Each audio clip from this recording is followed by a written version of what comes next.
in week 3 of 5 in our Questions of Jesus series, and before I get to the question for today, I want to make a case for doubt. I want to make a case for doubt and its relationship and necessity for our faith. Why is religion so afraid of doubt? I think what often happens is we mistake what faith really is. We replace faith with certitude. The answers. Tell me what I need to know. Is this going to be on the final? Faith and religion can become so highly informational and then transactional. And living in the age of high-speed information that we're in, this instant info, we can very easily begin to believe that it's the information that saves us. What's the answer? I want to get it right. And in most cases, I think it's an earnest desire. But sometimes all of that energy becomes consumed with the pursuit of knowledge while forgetting the value of lived experience. I was in seminary for 6.5 years, and it is not supposed to take that long. My program was a 3-year program, but I changed course about halfway through. I began this degree program in person on campus, showing up to class every day, and it was brutal. I was 22 years old, right out of university. I had a BA in U.S. history and a minor in coaching. And I plunged into this master's program, and I realized quickly that I was really not prepared for it. A couple weeks in, I realized that I didn't even know what questions to ask. Half of the time, the professors were using words I had never heard of before. And at the same time, it seemed like everyone else around was nodding, like knowingly along. And I'm like, is everybody faking it, or am I an idiot? So I was super discouraged, and my ego took a massive hit. I didn't feel like I belonged, and I felt like I could just barely keep up.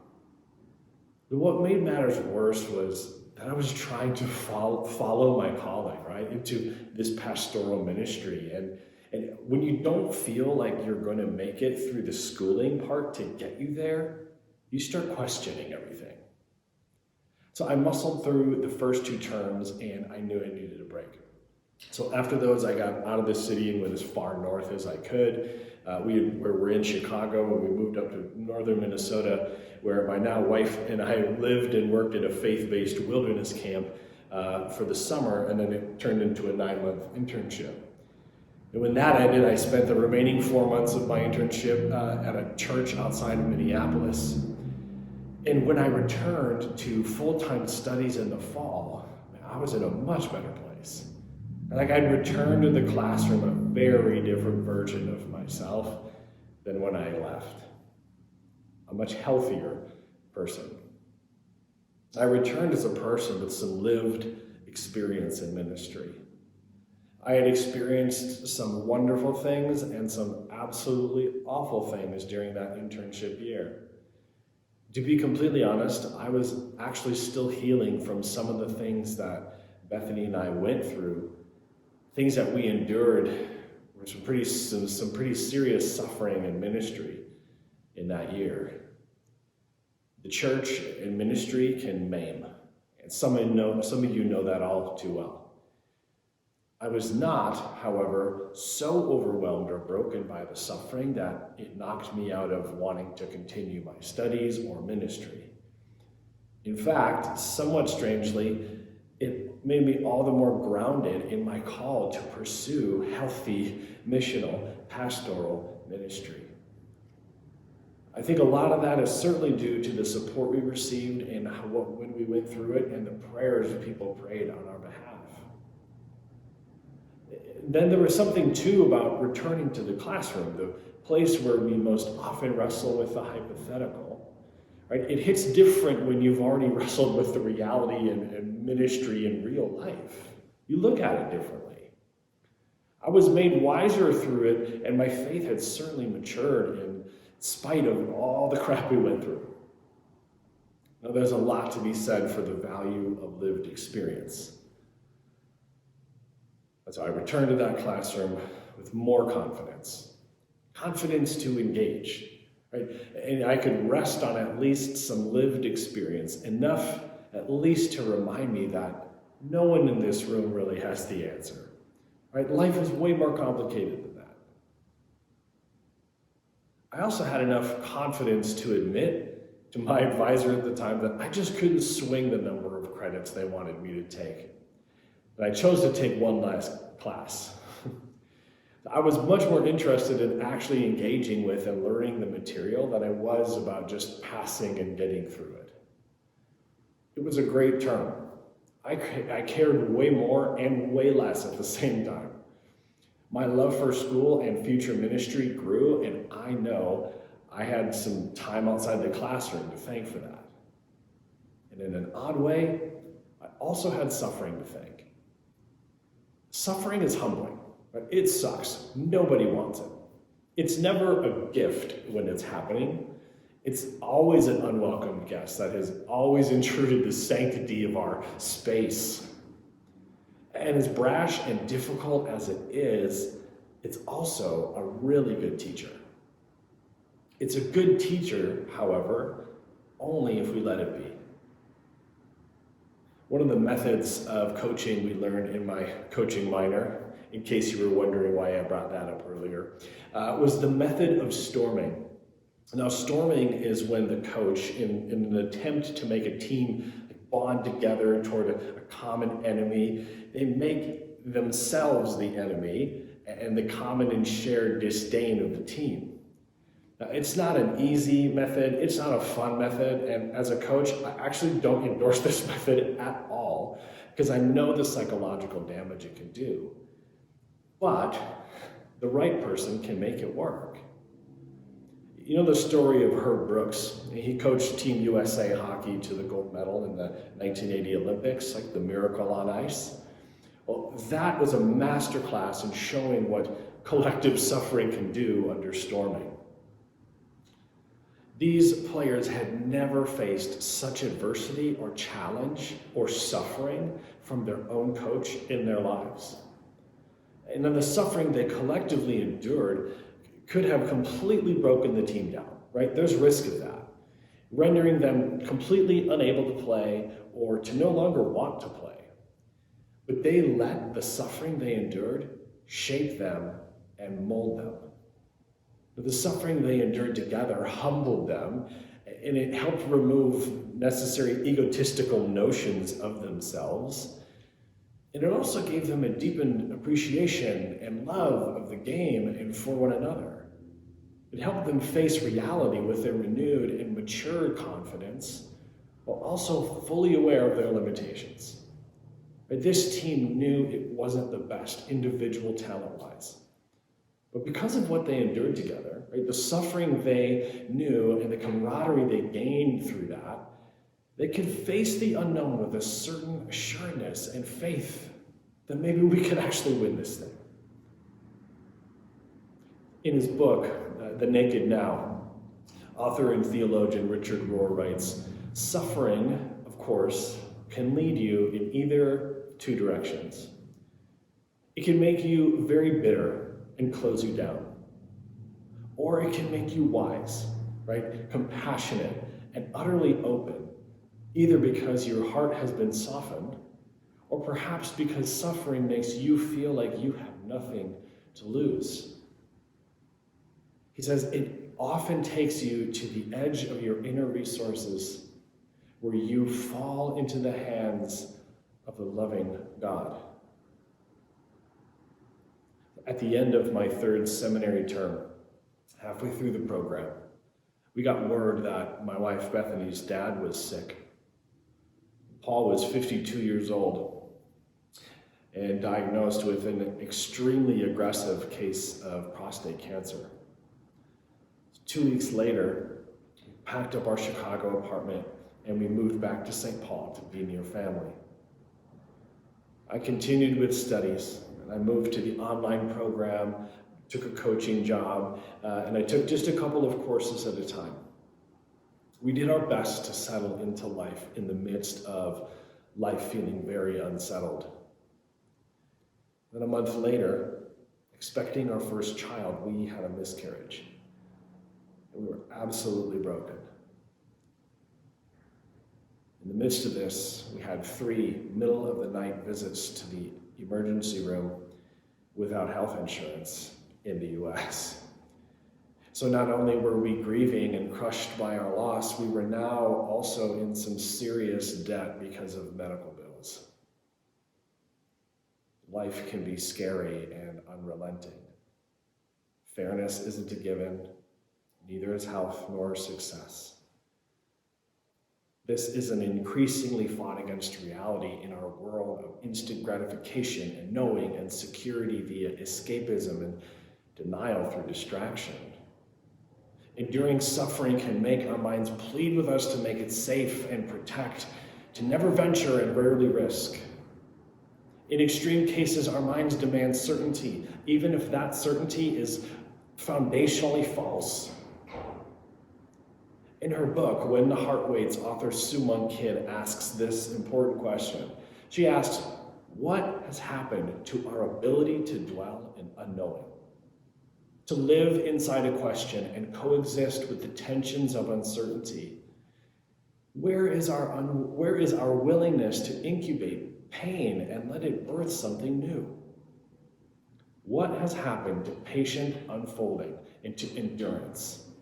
These things are what form the ground of waiting. And if you look carefully, she says, you'll see that they're also the seedbed of creativity and growth. What allows us to do the daring and break through to newness.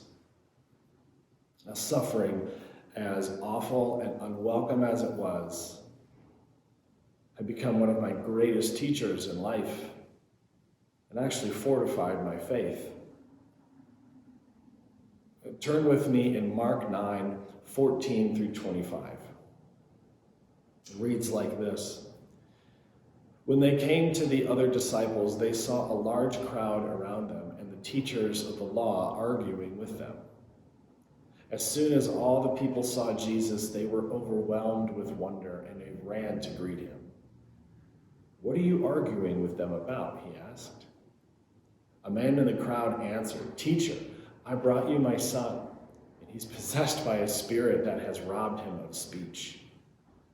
And whenever it seizes him, it throws him to the ground. He foams at the mouth, he gnashes his teeth, and his whole body becomes rigid.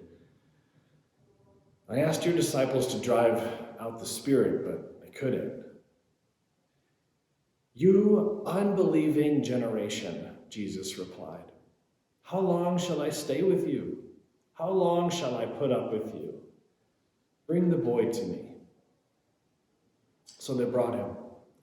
And when the spirit saw Jesus, it immediately threw the boy into a convulsion. He fell to the ground and he rolled around, foaming at the mouth. And Jesus asked the boy's father, how long has he been like this? From childhood, he answered. It has often thrown him into fire or water to kill him. But if you can do anything, take pity on us and help us. If you can, said Jesus, everything is possible for the one who believes. Immediately the boy's father exclaimed, I do believe. Help my unbelief. When Jesus saw that a crowd was running to the scene, he rebuked the impure spirit. You deaf and mute spirit, he said, I command you, come out of him and never enter him again. Let's look at 3 things here. First, we see that 3/4 of the disciples are already on the scene when Jesus arrives. There's this father who has brought his son to the disciples for healing.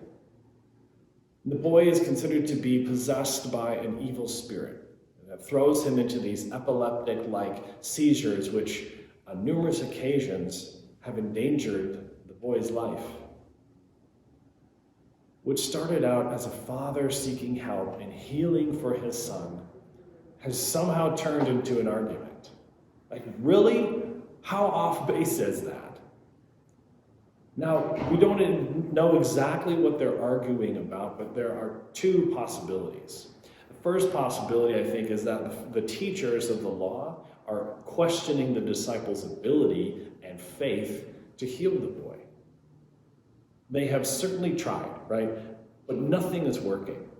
And those who know religious law are not only unimpressed, but now digging their heels further into the sand in their opposition to Jesus and his followers. The other possibility is that the keepers of the law, right, these scribes, are upset with the disciples because they're breaking the rules of sin management. What I mean is, in this time, the scribes and keepers of the religious law viewed healing and recovery from illness and evil spirits as something you had to earn. Right? There were rules. If you were unclean, there were rituals for that. If someone had an impure spirit, it was because of their own sin or their parents' sin. And either way, these had to be atoned for. There's a process. You can't just say, be healed, and someone gets to be healed. Healings were a threat to the order and a threat, honestly, to their job security. Either way, when a kid needs help and healing, the last thing the adult should do is argue about it. Second, let's look at Jesus' response in verse 19. His response here is directed toward his own disciples, to be clear. He says, "You unbelieving generation, how long shall I stay with you? How long should I put up with you?" Right? I want to point out to you that in the Swedish translation, which I sometimes read, the Swedish translation of verse 19 has Jesus saying, "This generation that doesn't want to believe." How different does that land? The accusation is not simply that they struggle to believe, but that they don't want to believe. I think that's a stronger accusation. He wastes no energy on the keepers of the law, right? Like the conversation's not even with those guys. They're not interested in faith. Jesus is upset at his disciples' faith. He's been showing them the way for a while now. Why aren't they getting it? Why don't you want to believe? Why don't you want to have a real faith? I think Jesus' question here is really, what kind of faith do you have? Third, after Jesus publicly questions his disciples' desire to have faith, we have the boy's father. Jesus gets one-on-one with the boy's dad and asks him how long it's been going on. Give me the story. So the dad tells him that his kid has been like this since early childhood and then shares more about how dangerous it is for him and his fear for his child's life and safety. So let's pause here a second and just acknowledge that this parent has watched his kid suffer for the kid's entire life. Talk about suffering. I talk about knowing just how unfair and hard life can be. But he isn't hopeless. He has brought his son to the disciples and to Jesus for healing. This dad believes in possibility. This dad has also prayed for a long time. He has likely tried other methods, no success. He's exhausted. He's exhausted several options, suffering through each of them as they prove to be unhelpful and provide no resolution. He is familiar with hope and disappointment. He is familiar with faith and doubt. Quite honestly, what he shares next with Jesus is a major tell for the maturity of his faith. He turns to Jesus and says, "If you can do anything, take pity on us and help us." What's Jesus' response, right? If you can, everything is possible for the one who believes. You know, on the wrong ears, that may sound a little trite, a little too simplistic, a little too hallmarky.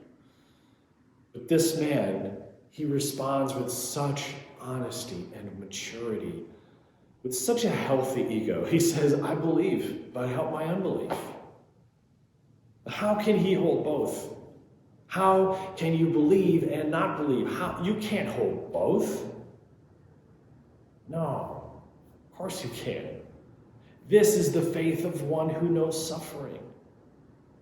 This is the faith of one who still has a healthy relationship with doubt and mature enough ego to say, look, I do believe, but I also have doubts. I do believe, but I believe enough to show up here. I have enough faith to bring my kid to you in hopes that something can be done. He's not defeated. He's steady. He is not wishy-washy. He is honest and he is self-aware, and he is one of my favorite characters in the Bible, honestly. Because he represents all of us, right? He gives us permission to have faith and still struggle with the unknown. I love this dude, and I'm really thankful that this interaction is captured here. He does not feel the need to be presentable before Jesus. For him, there's no pressure to have a perfect-looking faith, just an honest one that reflects this moment. Right? What does Jesus do? His response to this father's faith, he heals the boy. Right? To me, I look, the father, he's already been healed by his own faith. He is secure in that. But now it's the boy's turn to receive healing. I want to return to Richard Rohr's work in The Naked Now. He says, you can tell adult and authentic faith by people's ability to deal with darkness, failure, and non-validation of the ego. Faith enlightens the path behind you, but as a rule, in front of you, it's still dark. And I would like to add this to the quote, that you can tell an adult or authentic faith by one's comfortability to say, I don't know, or I believe, help my unbelief. Grace and peace, friends.